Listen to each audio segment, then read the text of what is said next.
New York.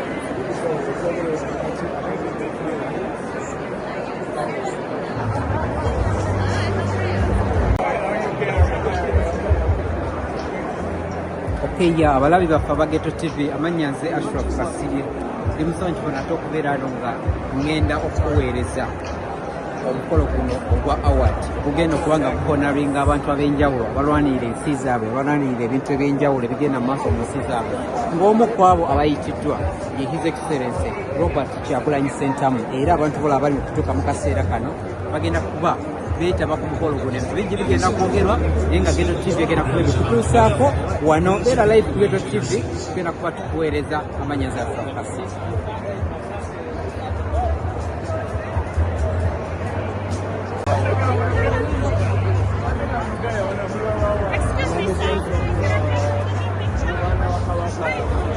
Yes, yes. What should we do? Good to see you.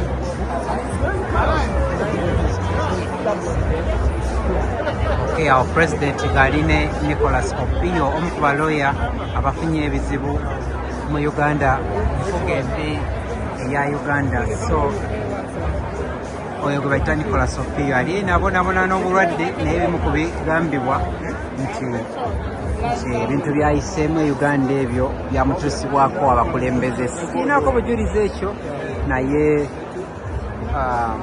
yoyo Nicholas Opio embeera gy'alimu si nnungi naye nga abadde akyabuuza ku Bobi Kyagulanyi wamu ne President Robert Kyagulanyi Ssentamu.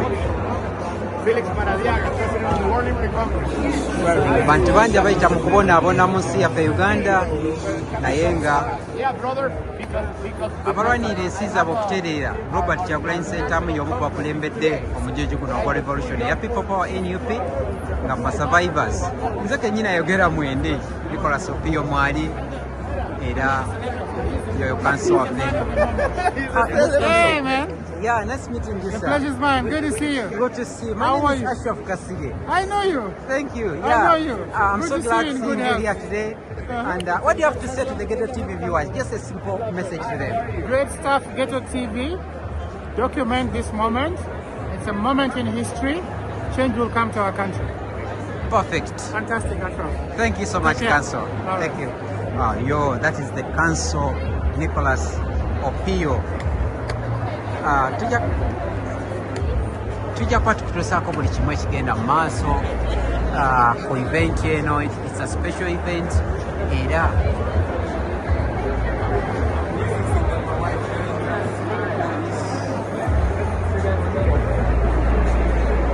Okay, guys, do you want to find the tree of beauty? Give it together. 3, 2, 1. Okay. President Robert Kyagulanyi Ssentamu, mukyala we Bobi Kyagulanyi, n'omu ku profesa abali mu kifo kino gattako ne Daniel Kawuma akulira NUP mu USA ne diaspora yonna. Okay, ne Nicholas Opio naye waali ku mukolo era ze naye afuna ekifaananyi n'abakulembeze bano. Bw'oliyiza ku sitole ye ogwamu amaanyi n'atereka kuddamu nti akyalina akasimayiro ako komulabako ku face, komulabako ku face ye. So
country, unfortunately, Uganda is under the rule of General Yoweri Museveni, a military dictator who's been ruling our country for 37 years.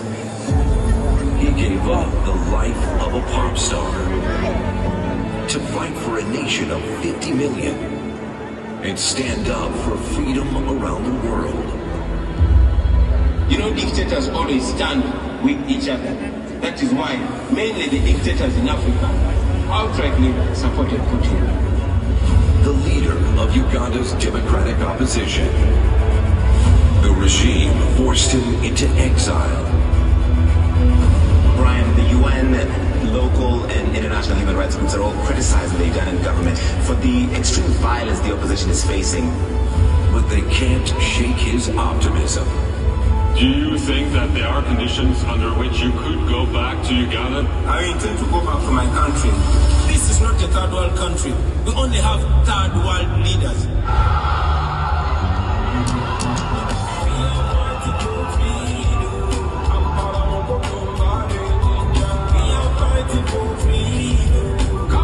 Please get on your feet for our 2026 hero of democracy, Bobi Wine.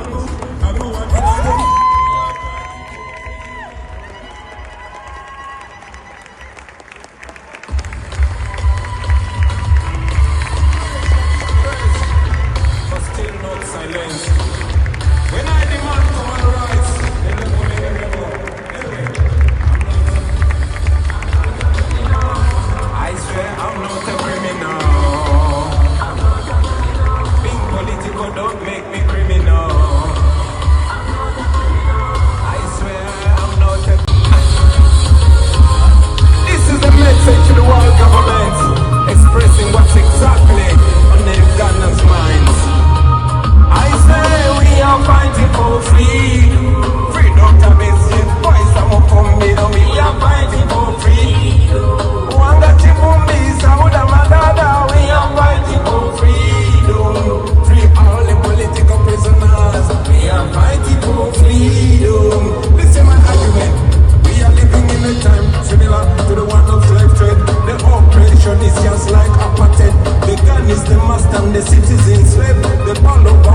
someday everything will be alright.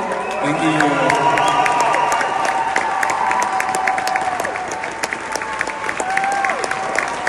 Thank you, ladies and gentlemen. Appreciate. Hopefully having a wonderful night. My name is Bobi Wine. I come from Uganda, the most beautiful country in the world. They call it the Pearl of Africa. That is where the Great River Nile starts from. A country of 50 million people, the youngest country in the world. I'm so proud to belong to Uganda. Wonderful country, but miserable because it's under the subjugation of General Yoweri Museveni since 1986. 40 years of misery, 40 years of corruption, 40 years of gun rule, but we still dare to dream for a better day.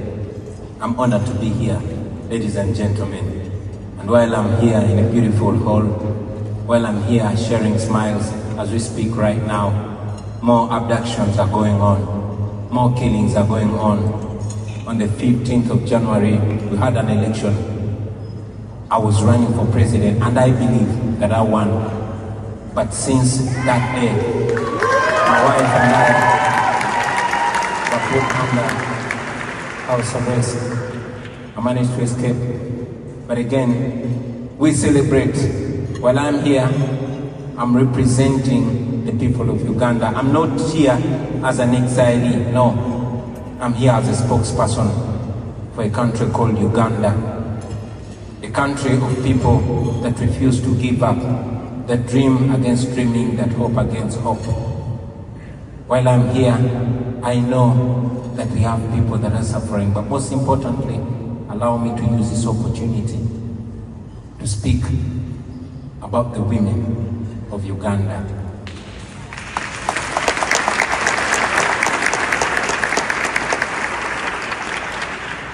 While so many people are bearing the pain, but the women of Uganda in a very special way are standing in the gap.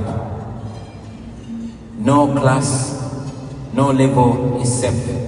From the woman that sells in the market, right to the new First Lady of Uganda, my own wife, was raided on the 23rd of January, beaten up by more than 70 soldiers that broke into my house, stripped my wife naked as they filmed. And General Muhoozi Kainerugaba, who is the Chief of Defense Forces and son of General Museveni, who is the President of Uganda, tweets naked pictures of our comrades, tweets subjugated pictures of my wife with pride, celebrating that is winning. But not just my wife, the strong women that go up to paying the ultimate price.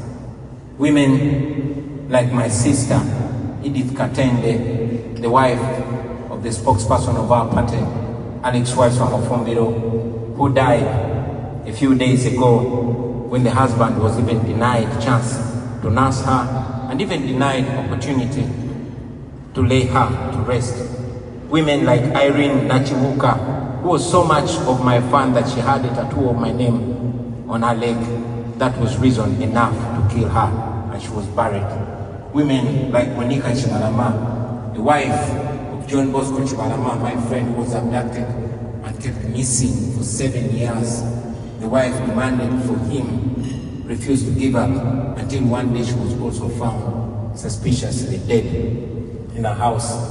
Women like Fauzia Natabi, who we found the call, Mama Cheune, the wife of my personal political assistant, whose house was raided and she was picked up by the military in full view of cameras, all that is recorded. She's kept in military detention for 37 days, even against a court order. Women like Agatha Nazua, who we fondly call Blue Tick, she was abducted and she's still missing. Wives and spouses of the political prisoners. Female political prisoners like Olivia Lutaya, who has spent years in prison for simply wearing a t-shirt that has my picture on it. Women like Sauda Madada, women like Doreen Kaija and many others. The hold them in high regard. But most importantly, ladies and gentlemen, we look at the solution and not at the problem. Now that we know the problem, now that it's clear that Uganda is under dictatorship like many other countries, and now that I have the opportunity to speak for those millions of people to the modern world, to the United States of America, who we know is the world's biggest democracy, we request you not to continue supporting dictators in Africa, not to continue choosing diplomacy over democracy, not to continue choosing business over human rights, because the dictators in Africa and particularly in Uganda rob our countries, plunder our countries, and they invest and come here and enjoy those monies. These are dictators that abuse democracies, but they enjoy and benefit out of them. We request you to use the tools that you have to sanction those gross human rights violators, the abusers of democracy and the rule of law. Don't allow them enjoy the money they steal from our countries. Our countries' hospitals are run down and the schools are run down, and they're comfortable about it because they seek medical, they seek treatment in the developed world. Their children are studying here. But if you slap sanctions on them, then they will think twice when they are carrying out mass killings. We ask you to evoke the Magnitsky laws that you have. Those are tools that are not only helpful to you, but they can be helpful to us. Finally, on behalf of the people in Uganda, I know that every time we come and make our case here in the Western world, particularly in America, they accuse us of being agents of the West, of being agents of neocolonialism. But I say to you that we are not asking you to come and help us. We are only asking you to stop sponsoring our oppression. I believe that's what we are. Thank you very much. Love you.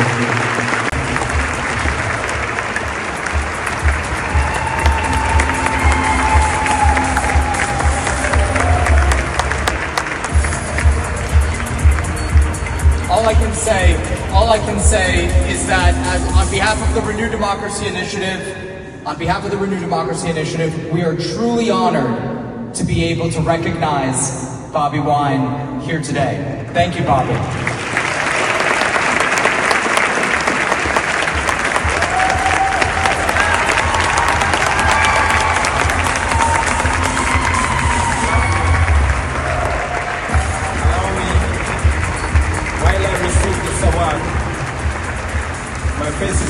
But my heart is not celebrating.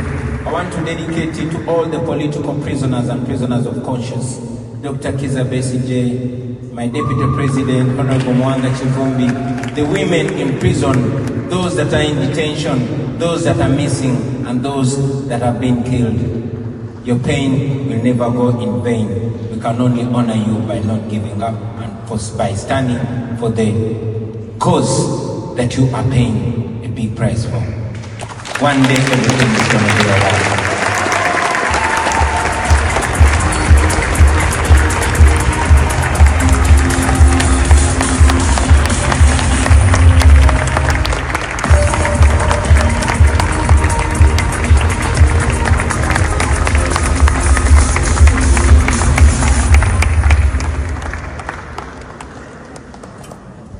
That was incredible. I will never, ever, ever experience after-dinner programming in a gala again. I just want to say this, Bobi. Your story, standing up to dictatorship, living in exile, fighting against rigged elections. It reminds us that fighting for freedom and fighting for democracy, this is not an abstract concept. You've lived it, and you are living it. But your music and the way this entire room sort of stood up together and enjoyed your creation, your created music together reminds us that it's the shared humanity that is why we fight for freedom. So thank you for sharing your music with us.